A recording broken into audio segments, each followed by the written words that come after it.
नमस्कार दोस्तों, मैं यश गौतम, आपका स्वागत है मेरे यूट्यूब चैनल पर। दोस्तों, आज इस वीडियो में मैं आपको बताने वाला हूँ टीडीएस सेक्शंस और टीडीएस रेट के बारे में फाइनेंशियल ईयर 22-23 और असेसमेंट ईयर 23-24 के लिए।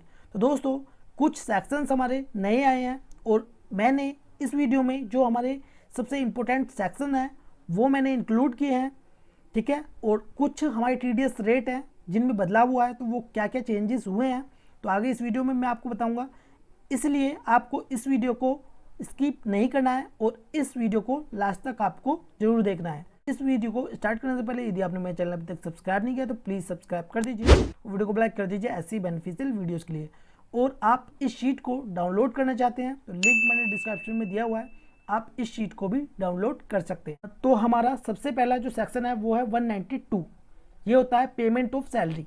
तो सैलरी पर जो टीडीएस डिडक्ट किया जाता है वो एज पर स्लैब रेट होता है, ठीक है, as per old and new slab rate, ठीक है। जैसे कि हमारे दो स्लैब रेट हैं, ओल्ड स्लैब रेट और न्यू स्लैब रेट, ठीक है। मैंने इसके ऊपर भी एक अलग से सेपरेट वीडियो बना रखी है जिसका लिंक आपको डिस्क्रिप्शन में मिल जाएगा, या आप एंड स्क्रीन में भी जाकर इस वीडियो को देख सकते हैं, ठीक है। तो सैलरी पर टीडीएस किसके अकॉर्डिंग डिडक्ट होता है, एज पर स्लैब रेट। अब उसके बाद जो नेक्स्ट हमारा सेक्शन है वो है section 192A, premature withdrawal from EPF.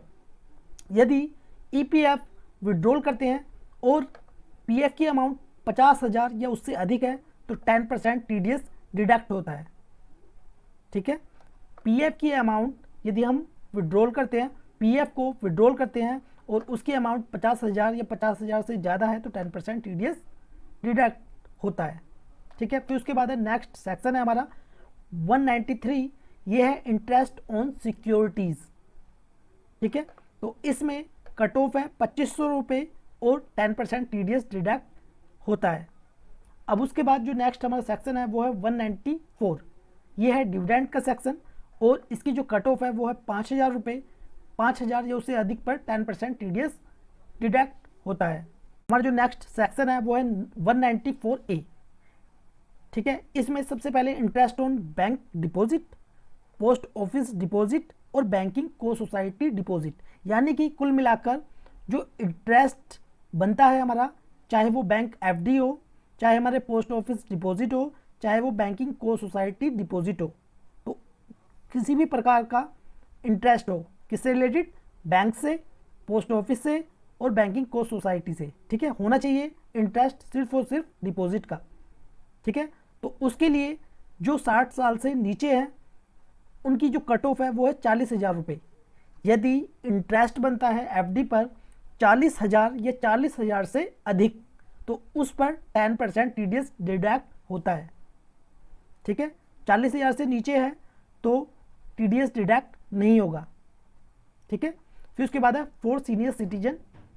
तो सीनियर सिटीजन के लिए जैसे मैंने आपको बताया है 60 साल से नीचे है तो 40,000 रुपये, और यदि 60 साल से ऊपर है तो 10,000 रुपये एक्स्ट्रा है, जो कि हमारे सीनियर सिटीजन होते हैं। उसकी जो कट ऑफ है वो है 50,000 रुपये, 50,000 या 50,000 से अधिक है तो 10% टीडीएस डिडक्ट होता है, ठीक है। अब इसमें एक और है interest other than interest on securities. तो हमारा जो इंटरेस्ट ऑन सिक्योरिटीज़ का जो सेक्शन था वो था 193, ठीक है। अब यहाँ पर जो थर्ड है वो है interest other than interest on securities, यानी कि इंटरेस्ट ऑन सिक्योरिटीज़ को छोड़कर other than bank deposit, post office deposit, banking को सोसाइटी डिपॉजिट, यानी कि हमारे इंटरेस्ट ऑन सिक्योरिटीज़ को छोड़कर interest on bank deposit, post office deposit, banking को सोसाइटी डिपॉजिट, यानी कि इनको छोड़कर बाकियों पर जो कि कट ऑफ है 5,000 रुपये और उस पर 10% टीडीएस डिडक्ट होता है, ठीक है। फिर उसके बाद जो नेक्स्ट सेक्शन है वो है 194B, winning from lotteries, crossword, puzzles, cards, games. तो उसकी कट ऑफ जो है 10,000 या 10,000 से जो अधिक है, आप विनिंग फ्रॉम लॉटरीज, लॉटरीज से जीते हैं, क्रॉसवर्ड्स, पजल्स या किसी भी कार्ड गेम से आप 10,000 की अमाउंट या उससे अधिक की जीते हैं तो उस पर 30% टीडीएस डिडक्ट होता है। फिर उसके बाद जो नेक्स्ट हमारा सेक्शन है वो है 194BB, winning from horse racist. यदि आप हॉर्स रेसिस से जीते हैं तो उसकी अमाउंट 10,000 या 10,000 से अधिक है तो 30% इस पर भी डिडक्ट होता है, ठीक है। अब चलते हैं नेक्स्ट सेक्शन पर। अब है section 194C payment to contractor and sub contractor. तो इसमें जो कट ऑफ है वो है सिंगल ट्रांजैक्शंस 30,000 रुपये and aggregate of transactions 1 lakh रुपये। यानी कि इसका मतलब है या तो एक ट्रांजैक्शंस या बिल होना चाहिए 30,000 का तो हमारा TDS कटेगा, या एक साल में 1 लाख रुपए के कितने भी बिल कटे हों तो भी TDS काटना होगा। मैं फिर से रिपीट कर रहा हूँ, या तो एक सिंगल बिल होना चाहिए 30,000 रुपये का तो TDS कटेगा, या हमारे पूरे साल में 1 लाख रुपए की ट्रांजैक्शंस होती हैं या बिल कटते हैं तो भी TDS डिडक्ट होगा। क्लियर? तो इसमें इंडिविजुअल्स HUF के लिए सिंगल ट्रांजैक्शंस सेम ही रहेगी, सिंगल ट्रांजैक्शंस 30,000 रुपये, एग्रीगेट ऑफ ट्रांजैक्शंस 1 लाख रुपये। तो इंडिविजुअल्स और HUF पर हमारा जो TDS रेट है वो है 1%। इंडिविजुअल और HUF के लिए कितना है? 1%। अदर्स के लिए यानी कि कंपनी के लिए, ठीक है, इंडिविजुअल HUF के लिए 1%, अदर यानी कि कंपनी के लिए सेम ही इसमें कट ऑफ है, सिंगल ट्रांजैक्शंस 30,000 रुपये एंड एग्रीगेट ऑफ ट्रांजैक्शंस यानी कि पूरे साल में 1 लाख रुपये के बिल। तो इसकी जो TDS रेट है वो है 2%, ठीक है, 2% TDS डिडक्ट होता है। अब उसके बाद जो नेक्स्ट सेक्शन है वो है 194D, ये है इंश्योरेंस कमीशन का, ठीक है। तो इसमें इंडिविजुअल्स के लिए जो कट ऑफ है वो 15,000 है, 15,000 की अमाउंट या उससे अधिक कमीशन मिलता है, ठीक है, या आप देते हैं तो उसके जो TDS रेट है वो है 5%। तो 5% TDS डिडक्ट होता है कितनी अमाउंट पर? 15,000 या उससे अधिक पर। किसके लिए? इंडिविजुअल्स के लिए। अब मैं यहाँ पर बात करता हूँ कंपनीज़ के लिए। तो कंपनीज़ के लिए भी कट ऑफ जो है वो 15,000 है, 15,000 या 15,000 से अधिक, लेकिन यहाँ पर 10% TDS डिडक्ट होता है। किसके लिए? कंपनीज़ के लिए। तो इंश्योरेंस कमीशन में इंडिविजुअल्स हैं तो 5% TDS डिडक्ट होगा, कंपनीज़ है तो 10%। क्लियर? अब उसके बाद जो नेक्स्ट सेक्शन है वो है 194DE लाइफ इंश्योरेंस पॉलिसी। तो लाइफ इंश्योरेंस पॉलिसी में यदि अमाउंट 1 लाख रुपए है, यदि लाइफ इंश्योरेंस पॉलिसी आपकी मैच्योर हो जाती है और उसकी अमाउंट 1 लाख या 1 लाख से अधिक है तो उस पर 5% TDS डिडक्ट होता है। मैं फिर से रिपीट कर रहा हूँ, लाइफ इंश्योरेंस पॉलिसी LIC की अमाउंट 1 लाख या 1 लाख से अधिक है तो उस पर 5% TDS डिडक्ट होता है। अब उसके बाद जो नेक्स्ट सेक्शन है वो है 194E payment to non resident sportsman. तो इसमें कट ऑफ नहीं दी गई है, यानी कि इस पे कितनी भी अमाउंट पर 20% TDS डिडक्ट होता है, ठीक है। अब उसके बाद जो नेक्स्ट सेक्शन है वो है हमारा 194G commission on sale of lotteries tickets, ठीक है। तो कमीशन किस पर? सेल ऑफ लॉटरीज टिकट पर, ठीक है। अमाउंट कितनी? 15,000 या उससे अधिक पर 5% TDS डिडक्ट होता है। तो इसके बाद जो नेक्स्ट सेक्शन है वो है 194H कमीशन या ब्रोकरेज, ठीक है। ये इंपॉर्टेंट सेक्शन है और इंटरव्यू के दौरान भी पूछ लिया जाता है। वैसे तो सारे इंपॉर्टेंट ही इसमें सेक्शंस हैं TDS के, लेकिन ज़्यादातर जो इंटरव्यू में पूछा जाता है 194H और 194C के बारे में ज़रूर पूछा जाता है, ठीक है। जी के बारे में पूछ लेते हैं। तो मेरा कहना तो ये है कि आप जितने भी सेक्शंस हैं सबको याद कर लीजिए, आपके फिंगर टिप्स पर ये सभी सेक्शंस, उनकी कट ऑफ और उनके TDS रेट आपको पता होने चाहिए, ठीक है। तो 194H कमीशन या ब्रोकरेज का है और इसकी कट ऑफ है 15,000 या 15,000 से अधिक पर 5% TDS कटता है।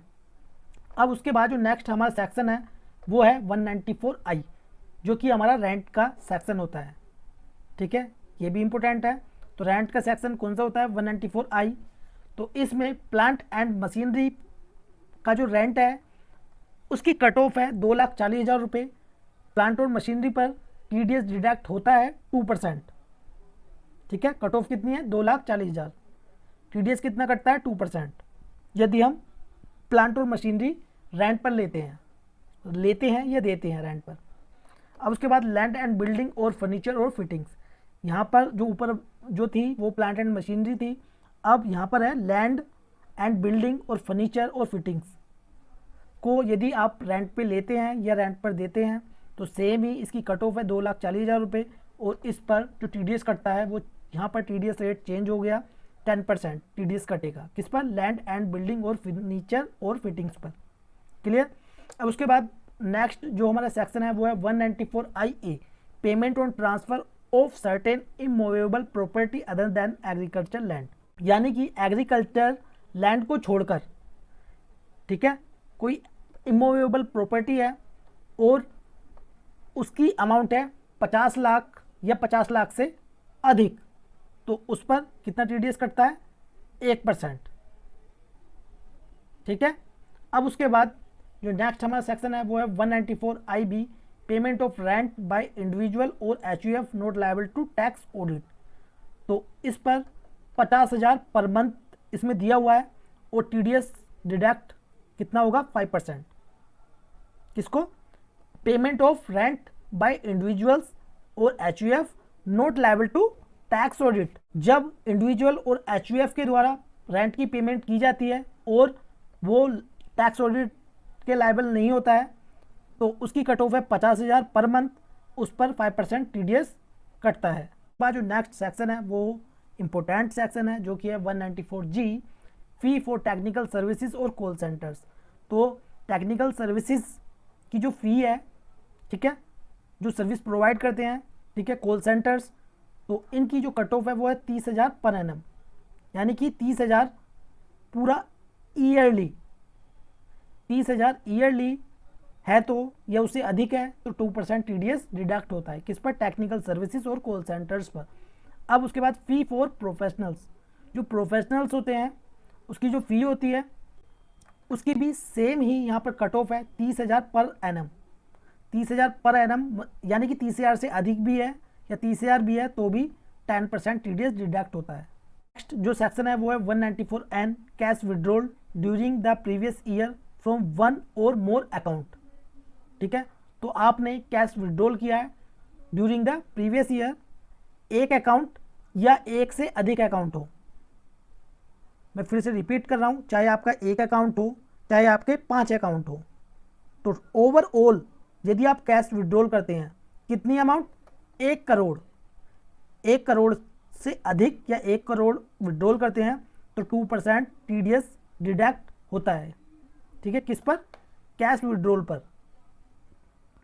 फिर उसके बाद नीचे है cash withdrawal 20 lakh for those person who have not filed return of income ITR for 3 previous year. ठीक है, तो इसमें कैश विड्रॉल 20 लाख रुपए, कौन, ये किसके लिए है, for those person who have not filed return of income. Next जो है वो है कैश विड्रॉल 20 लाख रुपए, तो 20 लाख रुपए किसके है, those person who have not filed return of income for 3 previous year, जिसने 3 साल प्रीवियस ईयर की ITR फाइल नहीं की है और वो कैश विड्रॉल करता है 20 लाख रुपए, तो उस पर भी 2% TDS कटता है। अब उसके बाद जो नेक्स्ट सेक्शन है वो है 194Q, परचेज ऑफ गुड्स। तो परचेज ऑफ गुड्स नया सेक्शन आया है और ये एप्लीकेबल हुआ है 1 जुलाई 2021 से। ठीक है, परचेज पर भी TDS कटता है, कितना, 0.1%। ठीक है, तो मैं उम्मीद करता हूँ आपको सभी सेक्शन समझ में आ गए होंगे। यदि अभी भी आपका कोई डाउट है तो मुझे कमेंट बॉक्स में कमेंट करिए, मैं आपका रिप्लाई जरूर दूंगा। तो ये वीडियो आपको कैसी लगी प्लीज़ कमेंट बॉक्स में जो बताएं। वीडियो आपको अच्छी लगी प्लीज़ लाइक कर दें और इस वीडियो को शेयर करें अपने फ्रेंड्स के साथ। वीडियो देखने के लिए धन्यवाद।